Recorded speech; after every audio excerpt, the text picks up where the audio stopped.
with the U.S. Import agencies in Shenzhen say China appears to have quietly rolled back retaliatory tariffs of 125% on some microchips and semiconductors made in the U.S. Chinese authorities haven't officially confirmed the exemptions, but they are speaking out against President Donald Trump's repeated claims that talks are underway to resolve the trade war. The foreign ministry called it fake news, saying China and the U.S. haven't engaged in any consultations, let alone reached any agreement. Trump has said he's optimistic about a deal that will lower tariffs on China from the current 145%. Reporters asked him about the talks with Beijing on Thursday at the White House. Here he is. Can you clarify with whom the U.S. is speaking with China? They're saying it's fake news that trade talks are happening. Well, they had a meeting this morning, so I can't tell you. It doesn't matter who they is. We may reveal it later, but they had meetings this morning.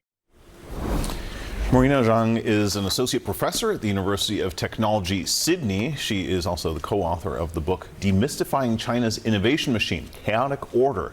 And she joined us from Canberra, Australia.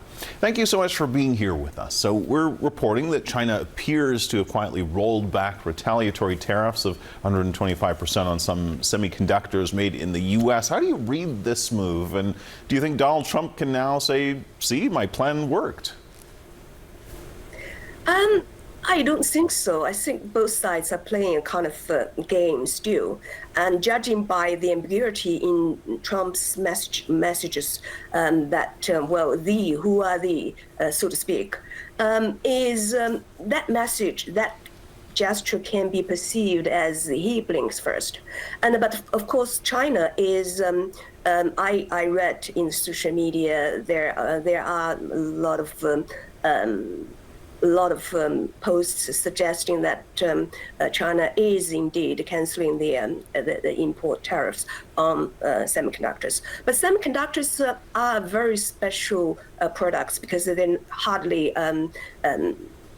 end products. They're used as intermediary in other products. So most of those products are for exports market.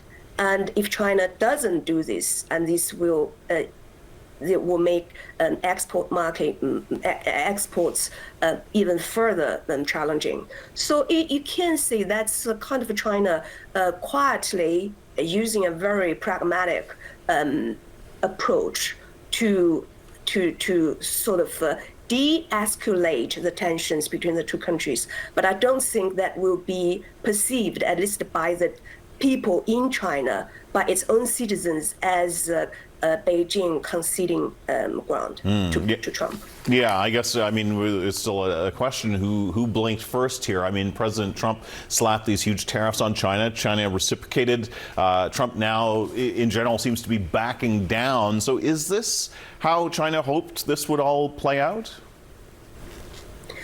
Well, China is, especially in this game, I think both leaders, they have totally different styles of leadership.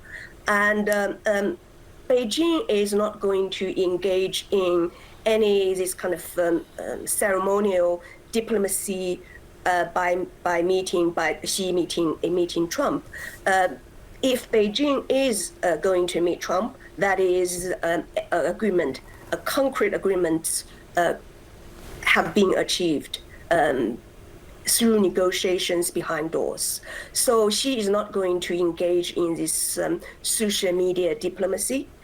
So if I use Chinese traditional military philosophy, this is Sun Tzu's art of war. That is, if I use strategic defense, that actually is the best offense, because Beijing can buy time so that Beijing can build its alternative channels for export markets, and also sort of helping the local domestic manufacturers to build channels to serve the domestic market. All right. So in the meantime, then, even if tariffs are reduced or eliminated, I mean, how much damage, both economically and politically, diplomatically, and so on, has been done here? Well, pretty bad. I mean, I don't think Beijing wants to reach this stage of face-off, because but pretty much trade used to be the anchor for the bilateral relationship between the U.S. and China. But now this trade obviously is grown to almost zero with tariffs over 100%. So this is pretty bad.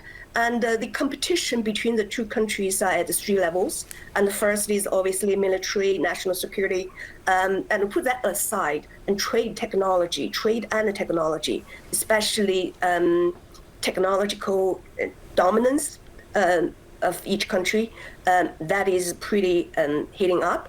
And the third is that both countries are using diplomacy to increase their spheres of influence. And this is if the competition are going on at all these 3 levels, that is almost a full-blown competition. Yeah. Well, listen, we only have about a minute left, but since you're talking about sort of bilateral relations there and spheres of influence, especially, I want to widen this out. Now, you've written of President Trump, quote, his "Make America Great Again" doctrine conflates national renewal with international disruption, transforming U.S. influence from a stabilizing force into a tool of coercion. So, from a trade perspective, where does that leave America's allies? It's really forcing them to make some difficult choices here. Indeed, a very, very challenging choices for countries like Vietnam, even Australia, because those countries, especially countries like Vietnam, they're relying heavily on China's supply chains, but the export markets are relying on the U.S. So this is really not going to be good. But for countries like Australia, I mean, Australia is facing the federal election, and this is again a very, very tough choice for those countries.